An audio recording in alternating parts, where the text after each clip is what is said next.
আগামী 14 ডিসেম্বর রোজ শনিবার রাত 8:30 থেকে অনুষ্ঠিত হতে যাচ্ছে আমাদের নতুন অনুষ্ঠান কাজীর দরবার।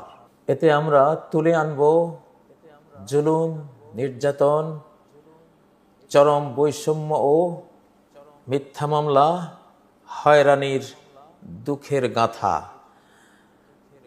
বর্ণনা করব, জুলুমের প্রকৃত সমাচার এবং তার ন্যায়সঙ্গত সমাধান জানতে পারবেন কোরআন ও সুন্নাহর আলোকে।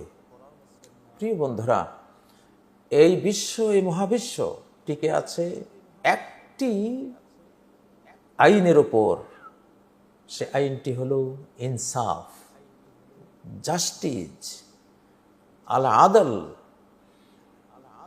আল্লাহ তাআলা তিনি আরশে সমাসীন হয়েছেন এবং তিনি যে এক ইলাহ, আর কোনো শরীক নেই, সেটা বলতে গিয়ে বলেছেন কায়েমান বিল কিসত।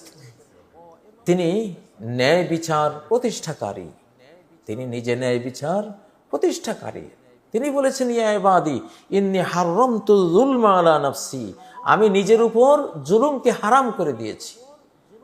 ওয়া জাআলতুহু বাইনাকুম মুহাররামা, এবং তোমাদের মাঝেও আমি জুলুমকে হারাম ঘোষণা করে দিয়েছি।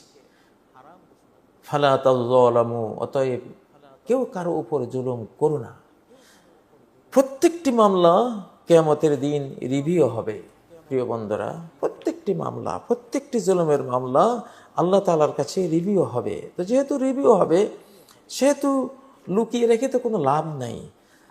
সূরা আজ-জুমারের 31 নম্বর আয়াত আল্লাহ বলেছেন সুম্মা ইন্নাকুম ইয়াওমাল কিয়ামাতি ইনদা রাব্বিকুম তাখতাসিমুন, অতঃপর তোমরা কিয়ামত দিবসে তোমাদের রবের কাছে তাখতাসিমুন, প্রত্যেকটি মামলা আবার উপস্থাপন করবে, রিভিউ করবে।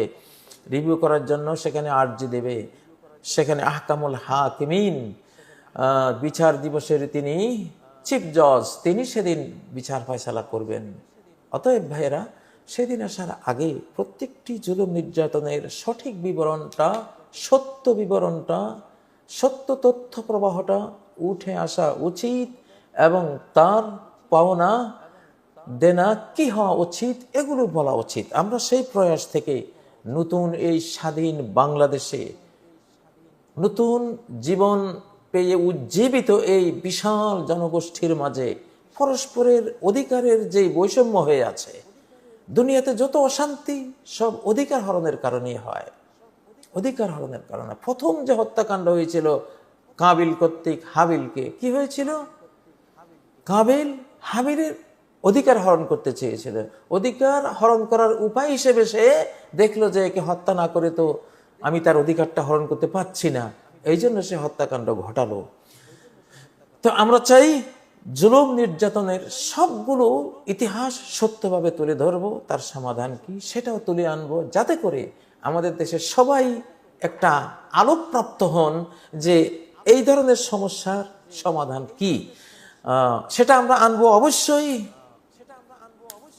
বিশ্ববিধাতার এই যে দুর্লঙ্ঘ সংবিধান, আসমানি 104টি যে সংবিধান নাজিল হয়েছে, সেন্ড ডাউন করা হয়েছে, ইহুদি জাতির জন্য তাওরাত, খ্রিস্টান জাতির জন্য বাইবেল বা ইনজিল, আর সাবেঈন জাতির জন্য জাবুর, যেটি দাউদ এবং সুলাইমান আলাইহিস সালাম বিশ্ব পরিচালনা করেছিলেন, এবং ইব্রাহিম আলাইহিস সালামের প্রতি আকাশের সংবিধান এসেছিল সুহুফে ইব্রাহিম, মুসা আলাইহিস সালামের প্রতি আরো পুস্তিকা রূপে সংবিধান এসেছিল সুহুফে মুসা, নূহ আলাইহিস সালামের প্রতিও নাজিল হয়েছিল আকাশের সংবিধান।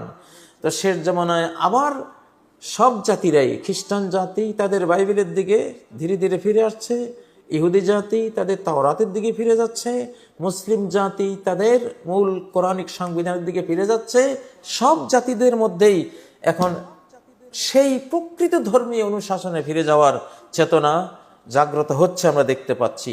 তো এই প্রেক্ষাপটে আমরাও জানাতে চাই, দেখাতে চাই যে আল্লাহ তাআলার বিচারগুলো কতটা সূক্ষ্ম, কতটা ন্যায়সঙ্গত, কতটা সুন্দর, কতটা মোটিভেশনাল, কতটা অপরাধ কি তার শাস্তির মাত্রা কি, কোন মাত্রার অপরাধ, কোন মাত্রার শাস্তি দিলে, কতটুক দিলে অপরাধের মাত্রার সাথে শাস্তির মাত্রাটা পুরোপুরি শতভাগ ম্যাচিং করে যাবে, একটুও জুলুম হবে না, এক জাররা এক ধূলিকণাও জুলুম হবে না।